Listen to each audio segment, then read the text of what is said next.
সাম্প্রতিক প্রতিবেদনে miss information ও ডিসইনফরমেশনকে আধুনিক বিশ্বের অন্যতম গুরুত্বপূর্ণ ঝুঁকি হিসাবে চিহ্নিত করা হয়েছে। কারণ মিথ্যা তথ্য শুধু বিভ্রান্তি সৃষ্টি করে না, এটি সামাজিক অস্থিরতা, রাজনৈতিক মেরুকরণ এবং জননিরাপত্তার জন্য হুমকি হয়ে উঠতে পারে। মাননীয় স্পিকার, আমাদের দেশেও এই চ্যালেঞ্জের মধ্যে আছে। আমাদের মাননীয় প্রধানমন্ত্রী জনাব তারেক রহমান এবং তার কন্যা জাইমা রহমান সহ দেশের রাজনৈতিক নেতৃত্ব, জনপ্রতিনিধি, সরকারি কর্মকর্তা, সাংবাদিক, শিক্ষাবিদ, চিকিৎসক, ব্যবসায়ী এবং বিভিন্ন পেশাজীবী নাগরিককে লক্ষ্য করে বিভিন্ন সময়ে সামাজিক যোগাযোগ মাধ্যমে অপপ্রচার, বিভ্রান্তিকর তথ্য প্রচারের ঘটনা ঘটেছে। মাননীয় স্পিকার, সবচেয়ে বেশি ক্ষতিগ্রস্ত হচ্ছেন আমাদের নারীরা। নারী জনপ্রতিনিধি, নারী সাংবাদিক, নারী চিকিৎসক, শিক্ষক, আইনজীবী, উদ্যোক্তা, সাংস্কৃতিক ব্যক্তিত্ব, সমাজের বিভিন্ন স্তরের নারীরা নিয়মিতভাবে অনলাইন হয়রানি, সাইবার বুলিং এবং চরিত্র হরণের শিকার হচ্ছেন। অনেক ক্ষেত্রে তাদের ছবি বিকৃত করে প্রচার করা হয়, ভুয়া পরিচয়ে অ্যাকাউন্ট খুলে বিভ্রান্তিকর তথ্য ছড়ানো হয়, কিংবা সামাজিকভাবে হেয় প্রতিপন্ন করার উদ্দেশ্যে অপপ্রচার চালানো হয়।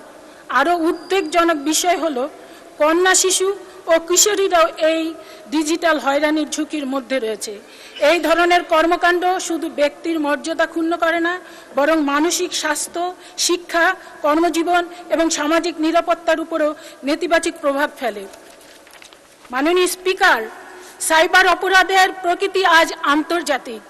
একটি ভুয়া অ্যাকাউন্ট এক দেশে বসে পরিচালিত হতে পারে, সার্ভার থাকতে পারে অন্য দেশে, আর এর প্রভাব পড়তে পারে বাংলাদেশের নাগরিকদের উপর।